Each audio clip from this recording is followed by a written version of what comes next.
If you look at all of the applications of technology that you could implement on your farm, it's a little bit overwhelming. But one of the most important parts that we've seen is just to start putting in field names during harvest, and just to start looking at the data after harvest is done, and even if it's just mentally overlaying different management decisions that you made in season, it's a place to start, and it helps make us all more financially and ecologically sustainable.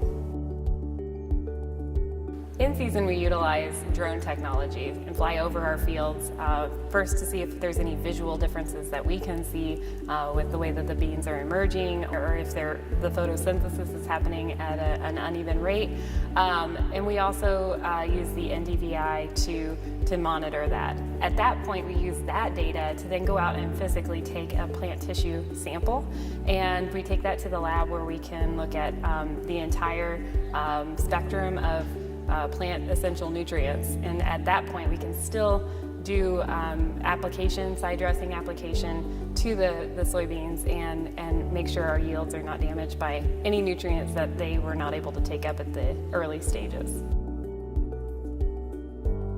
Data is one of the biggest tools in our toolbox. I mean, everything from when we're in harvest and we can in real time monitor exactly what's going on in the field.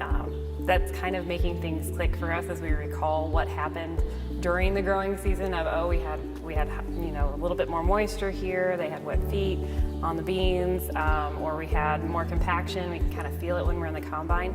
And so after harvest, we utilize that data and we start to overlay different management decisions that we made during the growing season. So for instance, we could say on one field we did a side-by-side application of nitrogen of two different application types, and we overlaid that with our yield data to see which one had the bigger bang for the buck, or if it even made a significant difference. So we're constantly kind of looking at what did we do last year that kind of made that turning point and added bushels. And we try to build upon that for maybe we could try this on another field of similar soil types. The next thing we do is, did it have something to do with our fertility? So we soil sample every 3 to 4 years on all of our fields on a grid basis. And so we've now got more than 20 years of data of doing that kind of intensive soil testing. And so we overlay that from year to year to kind of see if we've made some big improvements in the soil nutrient levels, and how much of that played in a role in our yield. Sometimes it's going all the way down to the micronutrient level. We're finding that when we have higher copper levels, that's having an impact on how our soybeans take up other nutrients. And so it's kind of really just taking the time to tinker with it, to really look at what we did in the growing season that made the biggest impact to our overall yield. One of the ways that we utilize our yield data is that even as the harvest is going on, I can be looking at the yields in real time and knowing we applied for, maybe it was 50 bushel soybeans, but actually we had a bumper crop year and we pulled off 70 bushel beans. But we can change our yield goals based on that and adjust our recommendations for our fertilizer application to account for the extra removal so that we continue to build our soil nutrient values and make them stronger and more robust and not deplete the nutrients for the next crop. One of the fastest moving areas in most exciting realms, I think, in agriculture is that we're continually seeing more and more third-party data collection sites that we can have all of our equipment talking to each other. And that's an area that I know the Czech office has been working to try to figure out how do we make this easier for producers to overlay all of this data and make better management decisions. So we've been focusing on that on our farm to try and make sure that every bit of data that we collect, we try to overlay and see if we can make better management decisions next year. The first thing that I ask when I talk to a third party is who owns the data once I upload it onto your service? And the answer has to be me, our farm. We own our data.